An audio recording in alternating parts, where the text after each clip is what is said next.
bruxism is the teeth grinding, and it is connected to worm infestation in our say parental suggestions. Okay, the baby is grinding their teeth at night, so it's probably worm infestation. You need to deworm the child. But actually, bruxism is usually seen in less than 5 years of kids, and it is associated with stress. Emotionally supporting the child before going to sleep and giving them stress busting exercises is what the primary treatment is.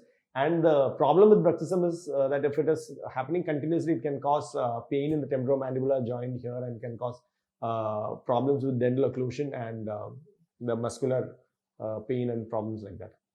Happy parenting.